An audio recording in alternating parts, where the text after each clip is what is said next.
Trop peur de l'extrême, une émission qui n'a pas encore été rachetée par Disney. Mais au rythme où vont les choses, ça ne devrait pas tarder. Il y a très peu de personnes sur Terre qui ignorent l'existence de la compagnie de Mickey Mouse, véritable géante du divertissement. De simples studios d'animation, Disney est devenu un véritable empire qui a laissé une marque indélébile dans la culture populaire. J'ai moi-même visionné tous les classiques d'animation Disney sortis depuis 1937, ce qui fait tout de même 56 longs métrages. Et ouais, de nombreux tropes ont été popularisés par Disney, et certains portent même son nom. Et si dans les dernières années la compagnie a racheté à peu près toutes les franchises les plus populaires, elle a également créé ses propres films, les fameux classiques d'animation Disney, dont nombreux ont eu un franc succès au box-office. Dans cette vidéo, nous allons rapidement parler de l'histoire de la compagnie de Walt Disney avant de parler des tropes qu'elle a rendues populaires, et finalement nous essaierons de décortiquer la fameuse formule Disney qui a fait de ces classiques des réussites. Alors préparez-vous, nous allons plonger dans le monde des souris en short et des canards en marinière, et découvrir comment Disney a dominer le monde. C'est avec son frère Roy que Walt Disney fonde en 1923 son propre studio d'animation en Californie. Après des problèmes légaux concernant Oswald le lapin chanceux qui portait assez mal son nom, Walt se voit forcé de mettre au point une nouvelle mascotte pour la compagnie. C'est ainsi qu'en 1928, Mickey Mouse voit le jour dans Steamboat Willie, le premier court-métrage d'animation synchronisé avec le son. Ce goût pour l'innovation sera une marque de fabrique des studios Disney pendant de longues années. En 1934, Walt Disney décide de réaliser ce qui était à l'époque impensable en produisant un long métrage d'animation sonore et en couleur, ce qui n'avait jamais été fait avant. Malgré les nombreux détracteurs qui étaient persuadés que ce projet ne fonctionnerait jamais et causerait la perte des studios Disney, Blanche-Neige et les 7 nains sort en 1937 et devient le plus grand succès du box-office de l'époque. Il deviendra le premier classique d'animation Disney. Comédie musicale inspirée d'un conte avec pour héroïne une princesse, où les gentils gagnent contre les méchants, Blanche-Neige pose déjà les bases de ce qui deviendra dans la culture populaire l'archétype du film Disney, même si l'héroïne éponyme est un reflet des mœurs de l'époque. J'adore passer le balai. Les années 40 ne sont pas évidentes pour Disney. Après que Pinocchio et Fantasia se soient avérés être des échecs financiers, et à cause des coupes budgétaires liées à la Seconde Guerre mondiale, les studios ont du mal à recréer le succès de Blanche-Neige. Tandis que Walt Disney empêche ses employés de former un syndicat, fidèle à sa réputation de patron exploiteur et anticommuniste, les tensions rendent la production de Dumbo assez difficile, et bien qu'il ait été un succès au box-office, en 1942, l'armée américaine réquisitionne les locaux de Disney afin de réaliser des films de propagande et d'instruction militaire, ce qui a eu le mérite d'offrir au monde Donald Duck en Asie, à ne pas confondre avec Donald Duck en Asie, ni avec Donald Duck en asile. Bambi n'est pas un franc succès, et le milieu de la décennie ne verra sortir que des compilations de courts-métrages qui, techniquement, comptent comme des classiques d'animation Disney, mais la postérité s'en souviendra surtout comme des films où Donald essaye de pécho une danseuse du ventre brésilienne. En 1947, alors que la guerre froide pointe le bout de son nez, Walt Disney dénonce 3 de ses employés qui avaient osé se syndiquer, ces traîtres à la liberté. Et rappelez-vous que ça ne compte pas commettre un collabo si vous dénoncez des gauchos. Si aujourd'hui un patron qui sacrait ses employés syndicalistes serait la cause d'un sacré tollé dans la presse et pourrait lui coûter son emploi, dans l'Amérique des années 40, c'est au contraire un très bon coup de pub, qui cimente Walt Disney comme un entrepreneur patriote et irréprochable dans le cœur de nos amis outre-Atlantique. C'était une autre époque. C'est dans les années 50 que les studios reprennent du poil de la bête et sortent de nouveaux longs métrages d'animation, Cendrillon en tête. Ce retour à la formule de Blanche-Neige ainsi que la sortie de L'île au trésor, premier film en prise de vue réelle de Disney, marquera le retour de la compagnie au succès financier. Et encore une fois, la princesse est à l'image de la décennie qu'il a vu naître. Forte de ses bénéfices, l'entreprise se diversifie, et Walt Disney lance la construction du fameux parc d'attractions Disneyland, premier du nom, à Anaheim en Californie. Elle est aussi l'une des premières à voir l'intérêt de la télévision, et c'est avec un autre géant américain, Coca-Cola, qu'elle produit sa première émission sur le petit écran. L'empire Disney voit le jour et connaît un succès fulgurant. Mais si 1964 voit la sortie de Mary Poppins, succès commercial international, en 1966, Mickey Mouse se retrouve orphelin. Grand fumeur, Walt Disney succombe à un cancer du poumon le 15 décembre. Et qu'il soit cryogénisé sous Disney World en attendant de revenir dominer le monde ou non, son absence impacte fortement les productions du studio. Les années 70 sont ainsi une phase sombre pour les films d'animation Disney, qui, bien que connaissant des succès raisonnables, sont bien loin d'arriver à la cheville de leurs prédécesseurs. Alors que les intrigues se font de plus en plus sombres, cherchant à attirer un public plus mature, les recettes ne sont pas au rendez-vous. Cet ère sombre culminera en 1985 avec Taram et le chaudron magique, véritable ovni au sein des autres classiques d'animation, adapté des romans de fantasy Les Chroniques de Prydain, qui sera un échec cuisant et poussera Disney à revenir à ses sources. C'est ainsi qu'en 1989 sort La Petite Sirène. Ce film aura l'effet d'une bombe atomique au box-office, remettant les films d'animation Disney sur le devant de la scène. 20 ans après la révolution sexuelle, Ariel rompt avec la tradition des princesses passives et sert à quelque chose dans son propre film, du jamais vu. Mais on est encore loin de la jeune femme forte et indépendante.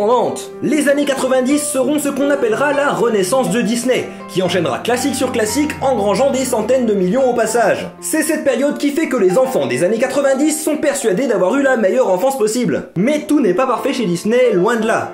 En 1994, Jeffrey Katzenberg, souvent considéré comme étant le producteur à l'origine de cette renaissance, est poussé à démissionner, coûtant au passage 250 millions de dollars à la compagnie. Puis il part fonder ses propres studios en compagnie de Steven Spielberg, rien que ça, les studios DreamWorks. La compétition avec ces derniers est rude durant la deuxième moitié des années 90 et le début des années 2000 pour Disney. Alors que le studio Pixar, dont la compagnie à la souris distribue les films, devient la figure de proue de l'animation en 3D, Disney a beaucoup plus de mal à s'adapter à cette nouvelle technologie. On retiendra par exemple Dinosaur, sorti en 2000, qui couvrira à peine ses frais de production et dont les images de synthèse ont assez mal vieilli.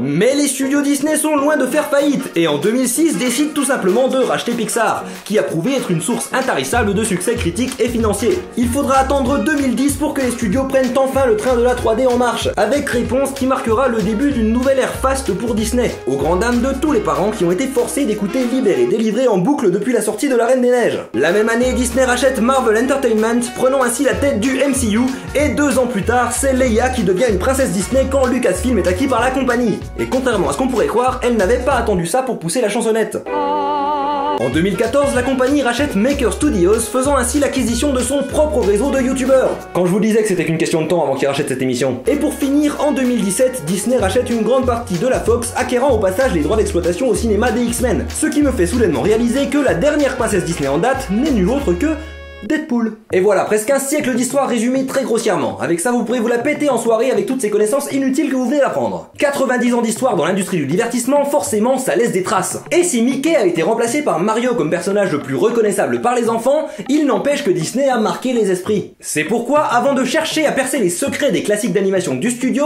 je vous propose de prendre un instant pour parler de quelques tropes qui sont indissociables des productions Disney depuis les années 30. Tout d'abord, la mort Disney. Il s'agit d'un trope narratif où un personnage principal semble être tué, et alors que les enfants pleurent et que les adultes ont des poussières dans les yeux, surprise, il n'était pas mort. En gros, dès qu'un personnage est présenté comme mort à la fin d'une intrigue pour au final revenir à la vie juste à temps pour le happy ending, il s'agit d'une mort Disney. Et on retrouve ce trope dès le premier classique d'animation, où l'on nous fait croire que Blanche-Neige est morte, jusqu'à ce qu'un prédateur sexuel ne l'embrasse pour la ramener à la vie. Chez moi, un mec qui va dans les bois pour pécho, c'est pas un prince, c'est un client. Et il ne faut pas confondre la mort Disney avec la mort de vilain Disney. Ce trope consiste simplement à tuer l'antagoniste en le faisant tomber d'une certaine hauteur, souvent sans montrer l'impact. C'est une façon efficace de tuer un personnage sans pour autant tomber dans le gore. Rappelons que la cible de base des films Disney sont les petits enfants. Et oui, techniquement, Die Hard se termine par une mort de vilain Disney. Et vu que le film a été en partie produit par la Fox, on est en droit de se demander si John McClane n'est pas désormais également une princesse Disney. Yippee-ki-yay. Il y a également la séquence Disney sous acide, qui, ironiquement, prédate l'invention du LSD, puisqu'on la retrouve dans Dumbo avec la célèbre parade des éléphants roses. Il s'agit en animation d'une séquence musicale où l'abstrait prend le dessus sur le réalisme, et où les protagonistes se retrouvent embarqués dans un monde de couleurs et de formes surréalistes, où les animateurs se sont fait plaisir. Et finalement, la Disneyification est le fait de prendre une histoire préexistante, d'en retirer les éléments les plus controversés, et d'ainsi en faire une adaptation plus lisse et adaptée aux enfants. Et Disney est célèbre pour faire ça, notamment avec les contes des frères Grimm, qui, ironiquement, avaient eux-mêmes Disneyifié les contes folkloriques de base. Mais attention, rendre une histoire plus adaptée à un public jeune n'est pas forcément une mauvaise chose, et certains choix d'adaptation peuvent améliorer grandement le récit. Par exemple, dans le bouquin original de Bambi, le héros éponyme se tape sa cousine. C'est pourquoi dans les films, ils ont décidé de lui retirer ses origines ch'tis.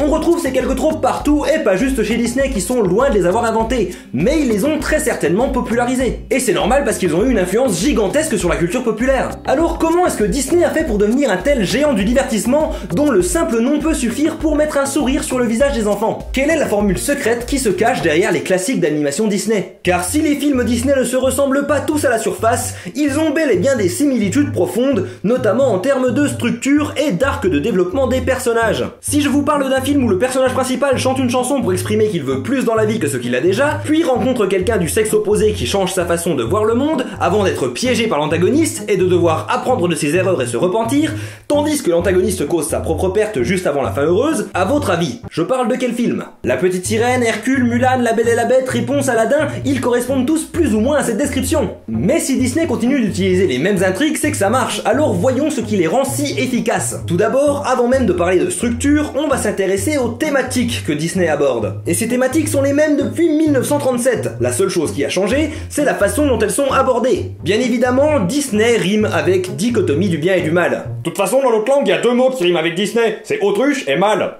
Chez Disney, le monde est manichéen. Il y a les gentils d'un côté, les méchants de l'autre. On retrouve rarement des personnages à la moralité ambiguë dans leurs films. Même si dans les opus les plus récents, on retrouve certains personnages un peu plus moralement gris, à l'image de Goethel dans Réponse, qui pourrait sembler avoir une véritable affection pour l'héroïne malgré les abus qu'elle lui inflige, la division entre le bien et le mal reste claire. Il faut que ce soit facile pour les enfants d'identifier qui sont les gentils et qui sont les méchants. Une autre thématique récurrente dans les Disney, récurrente pas comme les serpillères mais comme quelque chose qui revient régulièrement, c'est la recherche de sa place en tant qu'individu dans le monde. Que ce soit en épousant un prince, en devenant roi ou juste en acceptant son boulot de merde, le protagoniste Disney finit toujours par trouver sa voie. Sans mauvais jeu de mots, désolé Ariel. Cette thématique joue énormément dans la structure des films Disney. En général, le protagoniste commence l'histoire en étant soit insatisfait de sa vie, soit rejeté par ses pairs. Et au long de l'aventure, il découvrira sa place dans la société, soit en quittant sa situation de base, soit en l'acceptant. Il peut trouver l'amour, une famille, une vocation, l'important c'est qu'à la fin, il sache qui il est en tant qu'individu au sein d'une structure qui le dépasse. Et je pense que c'est ces deux thématiques qui font le succès des films Disney. Parce qu'au niveau de la structure en elle-même, il n'y a rien de très innovant. Structure en 3 actes, le héros est dans sa situation initiale, un élément déclencheur souvent causé par l'antagoniste le pousse à sortir de sa zone de confort, point bonus si un parent du héros meurt, s'ensuivent des péripéties avec des personnages hauts en couleur, il rencontre le deutéragoniste, souvent du sexe opposé,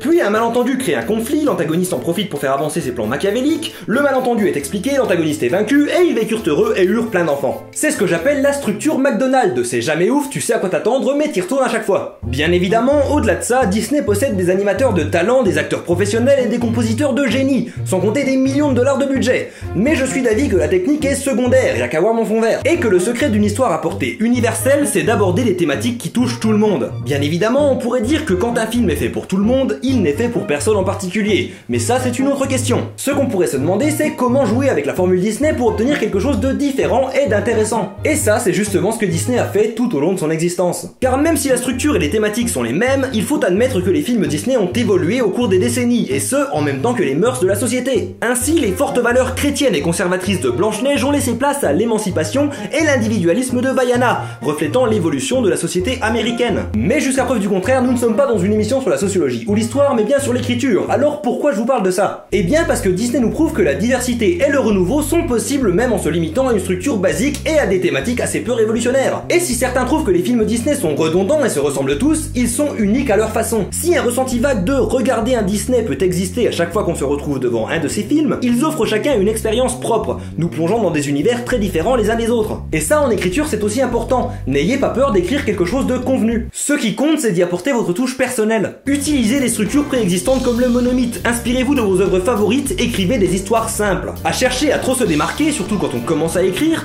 on finit vite par s'en mêler les pinceaux et à se compliquer la vie. Parfois l'écriture c'est comme la cuisine, c'est pas parce qu'on suit une recette qui existe déjà qu'on prépare exactement le même plat. Et à ce niveau, les films Disney c'est un peu comme une vieille recette de grand-mère. On est loin de la grande gastronomie, mais ça fait toujours chaud au cœur d'en bouffer de temps en temps. Et c'est un peu comme ça que Disney a dominé le monde, en préparant des bons petits plats sans prétention et en suivant toujours plus ou moins la même recette. Il ne vous reste plus qu'à trouver une recette qui vous convienne, d'y ajouter vos propres épices, et qui sait, peut-être qu'un jour vous aussi vous aurez votre propre parc d'attractions. Je vais vous laisser sur cette belle analogie culinaire et vous souhaiter un bon appétit. Oh oh, coupé.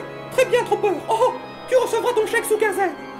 Merci, mon maître. La prochaine fois, tu expliqueras pourquoi il faut aller voir tous les films Star Wars et Marvel, mon jeune apprenti. Oui, maître. Oh oh.